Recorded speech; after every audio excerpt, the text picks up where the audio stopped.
This happened in the fall of 2021 when I was living alone in a rented townhouse in southern Illinois.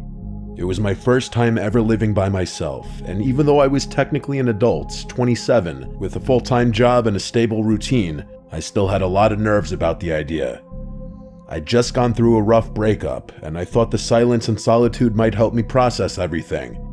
The townhouse was part of a small row of identical units, kind of plain but clean and quiet, tucked away in a sleepy cul-de-sac just off a rural highway. The neighborhood had that sterile suburban vibe.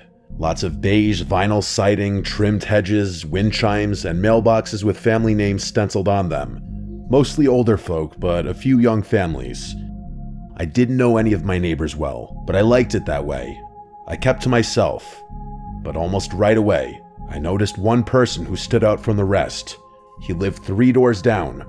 A tall, heavy-set man, probably in his mid-40s, with a scruffy beard and a weird habit of standing outside his house at night, sometimes just pacing or smoking, sometimes doing nothing at all, just staring.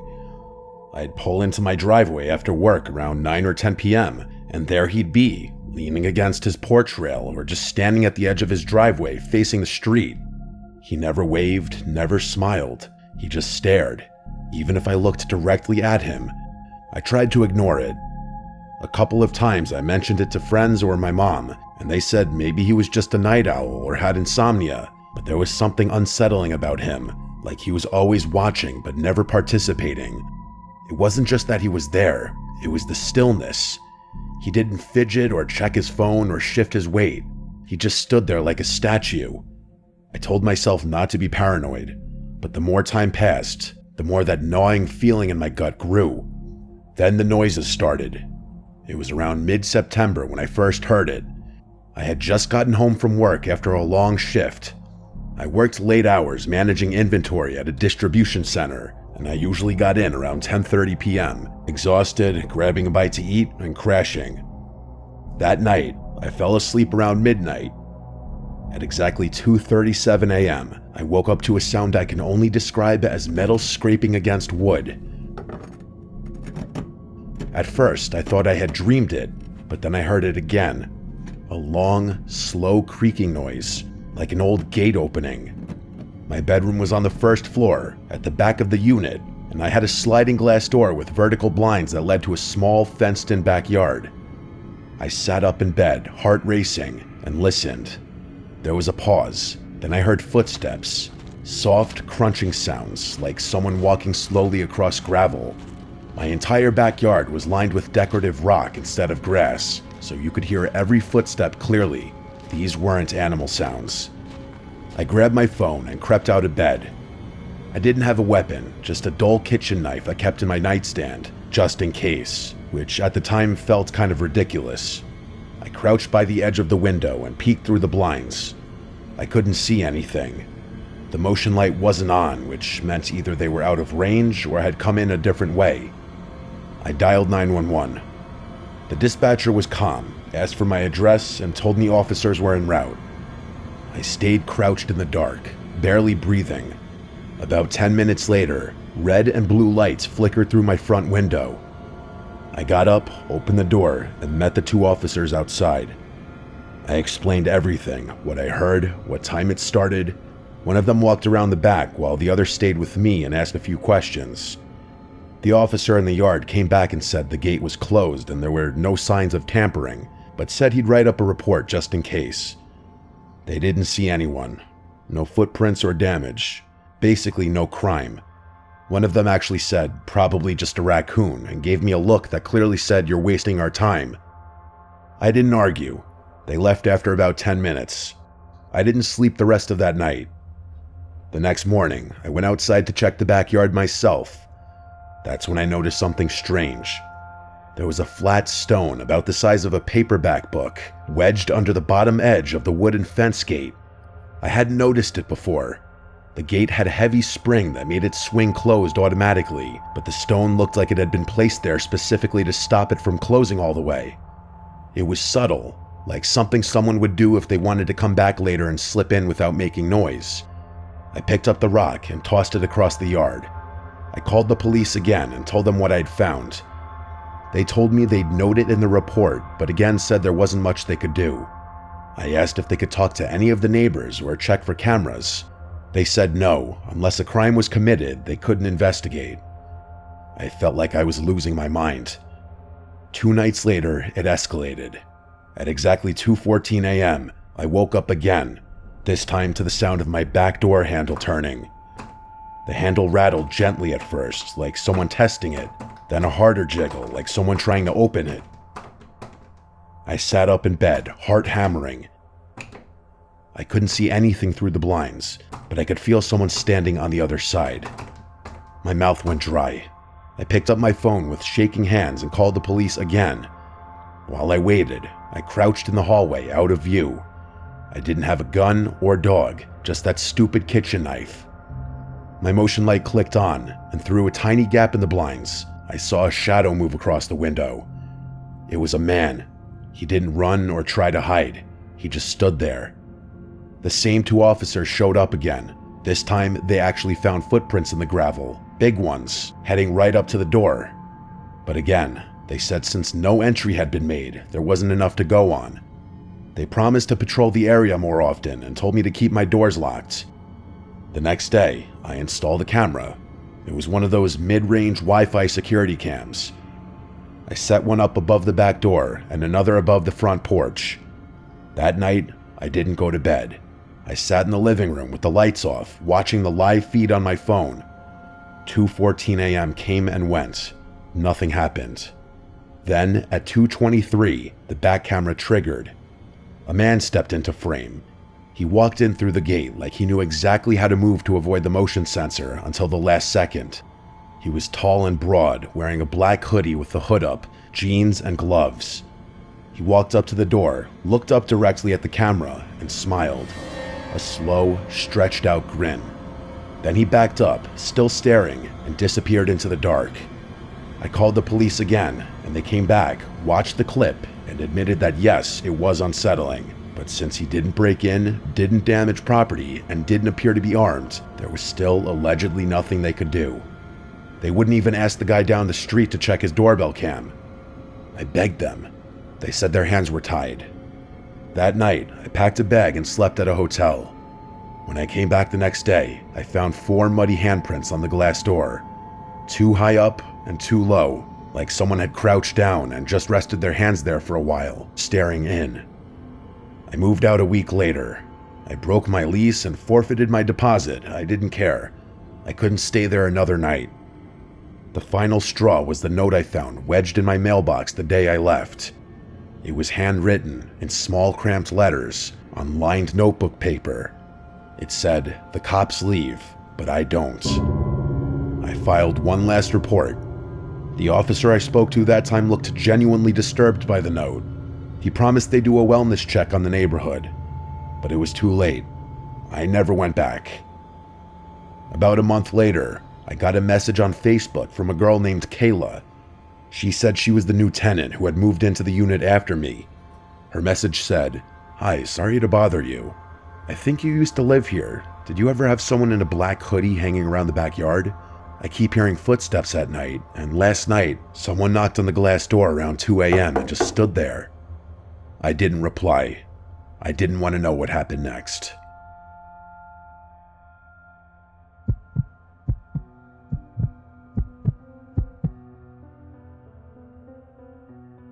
I work for a property preservation company. Basically, we handle foreclosed homes, securing them, cleaning them out, winterizing them, sometimes even boarding them up if there's been vandalism. It's not glamorous work, but it pays well, and for the most part, it's quiet. You spend a lot of time alone in houses that used to belong to people who are long gone. Sometimes it's sad, sometimes it's just boring, but every once in a while, you get a house that feels unsettling. This happened in 2020 when I was assigned to clear out a property in a rural part of upstate New York. It was one of those dying places, only one gas station, half the businesses shuttered, roads cracked and overgrown. The house itself was a small, one-story place off a dirt road, surrounded by overgrown brush and woods on 3 sides. No other homes nearby, just trees and silence. According to the file, The house had been foreclosed after the owner, an elderly woman, passed away, and no heirs had stepped forward to claim the estate. The utilities had been shut off for over a year. Our job was to catalog any remaining property, empty it out, and secure it for winter. I drove up on a Monday morning around 9 a.m. with a small box truck and all my gear. From the outside, the house looked intact. Windows closed, door locked, roof fine, just a lot of weeds and vines climbing up the porch. I had to shove the front door open because it had swollen in the frame, but once inside, everything looked pretty standard. It was dusty, stale air and faded furniture. Then my work phone rang. It startled me because I had no signal out there. I'd already checked and noticed I had no bars, but the phone buzzed anyway. There was no number on the caller ID, it just said unknown caller. I answered, and there was nothing, just a low crackling sound, like static. I said hello twice, then hung up, chalked it up to a glitch. I got to work. I always start with photos, documenting every room, every item. The living room was cluttered with old furniture, lace curtains, some framed paintings. It reminded me of my grandma's house. Heavy furniture, doilies, porcelain figures. The hallway had a smell. Not rot, more like mildew and dust, and something faintly metallic. There were 3 bedrooms. One had been stripped bare except for a sagging mattress on the floor. Another was clearly a sewing room, with thread spools everywhere and a dusty machine on the desk. I took a closer look, and there was a corkboard filled with old newspaper clippings. They were mostly obituaries. Dozens of them, all clipped out with scissors and pinned carefully to the board. No names I recognized, all local. I moved on. In the master bedroom, there was a rotary phone on the nightstand. I remember stopping and staring at it for a second because I hadn't seen one in years. It was off-white, yellowed with age, with a long coiled cord. The kind of phone that would never ring again because the line had been cut long ago. I moved on to the bathroom. That's when my phone rang again. It said unknown caller again. This time, I hesitated. I picked it up, stepped out into the hallway, and answered. Again, nothing. But this time, after about 5 seconds, I heard a whisper. Very soft, so quiet I could barely make it out. It said, "Don't answer the phone in the bedroom." Then the line went dead. I stood there, frozen, heart pounding. The house was dead silent. I checked the windows, all closed. Nobody was outside, and there was no sign of forced entry. My first thought was that someone had pranked me. It's what anyone would think. Maybe one of the other crew guys was messing with me, but no one else knew I was there that early, and again, I had no signal. I checked my phone. 1 bar, then nothing, like it flickered in and out of existence. I tried calling my supervisor, but the call failed. I decided to finish the job quickly. I started boxing up loose items in the living room, books, figurines, dusty glassware, but the whole time I felt off, like I was being watched. I kept glancing toward the hallway, half expecting to see someone standing down there. Then the phone rang a 3rd time. But not my phone, the rotary phone in the bedroom. I heard it from across the house, a shrill, mechanical ring that echoed through the rooms. That phone should have been dead. The line was disconnected, no dial tone and no service, but yet it rang, like an old-fashioned bell. I walked slowly down the hallway toward the bedroom, phone still in my hand. It rang again and again. I stepped into the doorway. The phone sat on the nightstand, the receiver trembling slightly with each ring. There was no chance I was picking up that phone. The rings eventually stopped. I backed out of the room. I wanted to leave, but part of my job was securing the property, and I still had to check the basement. I almost said screw it, but something made me keep going. Maybe it was pride. Maybe I just didn't want to admit how scared I was. The basement door was in the kitchen. I opened it slowly. The stairs creaked as I stepped down, flashlight in hand. I smelled mold and something like rust. There were shelves along the wall, filled with old paint cans and some broken furniture.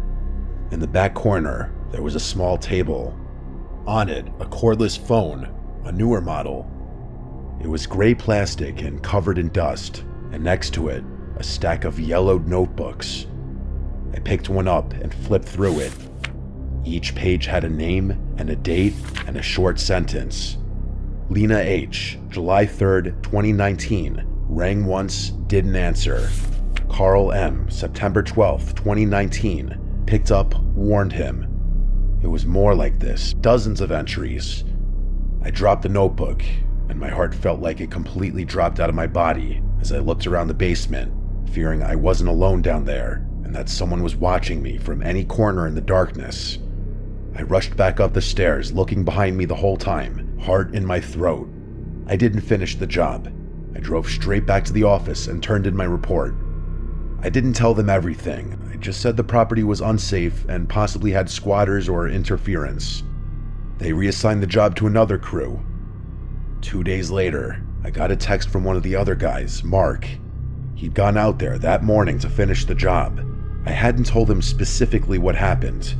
His message said, "The phone in the bedroom with no service rang while I was in there. What the hell?" I called his work cell phone immediately, and he told me he didn't answer the phone in the house because he was too freaked out. The next day, Mark apparently quit without notice and never returned to work. He's not dead or anything. I admittedly looked him up on Facebook eventually, and he'd posted stuff since then, but I never spoke to him again. I don't know what else he saw in the house, but it must have been something bad enough for him to want to distance himself from this job. My boss did call the police to report the potential squatters after Mark quit, but they found nobody inside of the house. Everything about that house, from its location to its eerie, dilapidated interior, to the phone calls to my cell phone, and that voice on that line, and that damn house phone ringing. It's like I found myself in a legitimate horror movie. I swear it had to be one of two things: an elaborate sick prank or an equally elaborate trap.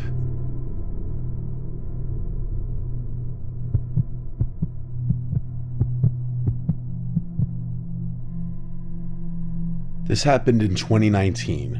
I was in my late 20s, living alone in a rental house in a quiet neighborhood on the edge of town. It wasn't a fancy place, just an older one-story house with creaky floors, thin walls, and a small backyard.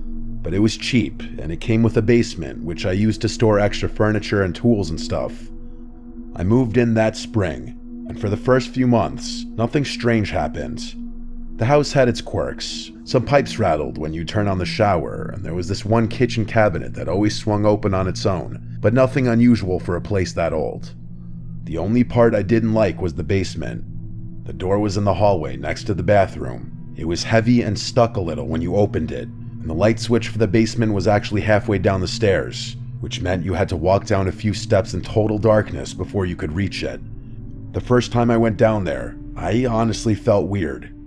Not scared exactly, but uneasy. The single bulb didn't do much to light the corners, and the whole place smelled like old wood.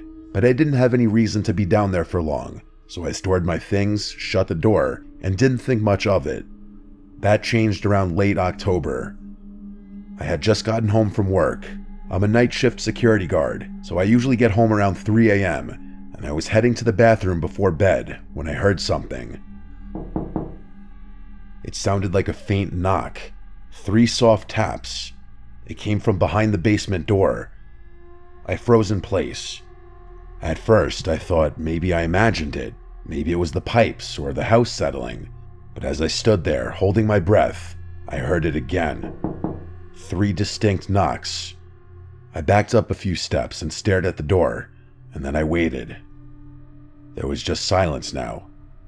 I remember whispering to myself, "It's just the house," even though I didn't really believe it. I didn't open the door. I went to my bedroom, locked the door, and stayed awake for the next 2 hours, listening. Eventually, I fell asleep with the TV on. The next morning, I checked the basement. I opened the door, went down the stairs, and turned on the light. Everything was exactly the way I left it. No signs of anyone having been down there. No footprints in the dust, no broken windows. I convinced myself it had to be the house shifting or maybe a small animal that got in somehow. I moved on, but a few nights later, it happened again. This time, I was in the bathroom brushing my teeth when I heard the knock. Not 3 taps this time, just 1, but it was loud, and it was close, like someone had used their knuckles hard against the basement door. I opened the bathroom door and looked. The basement door was closed. Nothing moved. The hallway was quiet. I walked over and put my ear against the wood. At first, I heard nothing, but then, very faint, I heard what sounded like breathing. Slow, steady, as if someone was standing on the other side, waiting. I backed away and went to my room, again locking the door. I called my landlord. I told him something strange was going on in the basement, that I thought someone had maybe gotten into the house somehow. He seemed skeptical, but said he'd come by to check it out. When he arrived in the morning, we both went down into the basement together. He looked around, checked the windows, the walls, even the foundation. Nothing was damaged or broken. No signs of a break-in or animals. I didn't say anything. I couldn't explain what I was hearing, and I didn't want to sound crazy. For the next week, things were quiet. I started to think that maybe I was just overtired or imagining things. I was working too much after all. But then, one night around 2 a.m., I was sitting on my couch watching TV when I heard the basement door creak. Not a knock or slam, but a creak, like it was slowly swinging open. I sat up straight and turned off the volume. I could hear it, the slow, grinding creak of the hinges moving. I got up and peeked down the hallway, and the basement door was wide open. I hadn't opened it in over a week. I hadn't even touched it. I grabbed a flashlight and slowly walked toward it. I didn't have a weapon, but I had no choice. I had to know what was going on. I stood at the top of the stairs and shined the light down. The basement was pitch black. The bulb wasn't on. I reached around the corner and flicked the switch. Nothing. It was dead. The bulb must have burned out. That's when I heard footsteps coming up the stairs. They weren't rushing, they were slow, but they were 100% footsteps. I backed away. My hands were shaking. I slammed the door shut and held the handle tight. For a moment, I felt the pressure of something on the other side, like it was leaning against the door. Then it stopped. I locked the door and called the police. I told them someone was in my basement. They showed up about 10 minutes later, and 2 officers cleared the house and went down into the basement. I stood in the front yard, waiting, and after what felt like forever, they came back up. They said they didn't find anyone. No signs of forced entry or anyone hiding. Nothing was even disturbed. One of them even tried to laugh it off, asking if I'd been watching scary movies. I knew what I heard. After they left, I didn't go back inside right away. I just stood there, staring at that house. Finally, I went back in, locked every door and window, and stayed up until the sun came up. That morning, I bought a padlock and installed it on the basement door. I didn't care if it was allowed or not. I needed it. For the next month, the basement stayed quiet. No sounds or knocks or anything. I almost let myself relax. Then one night, I got home from work and noticed the basement door was open. Not just unlocked, the padlock was lying on the floor, broken. The door itself was slightly ajar. I hadn't touched that door in weeks. I stood there staring at it, and for the first time, I realized something. Every time this had happened, every noise and every knock, it had always happened at night when I was alone. I did not go down. I couldn't. I packed a bag, left the house, and stayed at a friend's place for a few days. When I came back, I literally nailed the basement door shut. I even wedged a chair against the door. I didn't care if the landlord got mad. I just couldn't look at that door anymore. A few nights later, around 3 a.m., I was laying in bed when I heard a sound that I still can't explain. It was a voice. It wasn't loud. It wasn't even someone speaking, like the barely audible sound of a rumble of someone's vocal cords. It came from somewhere beneath the floorboards, directly under my bed. That was it. I called the police again. They showed up, did their search, and nothing turned up again. So I packed everything, minus the stuff in the basement, and I left. I didn't even wait for the lease to end. I don't know what was in that basement. I don't want to know.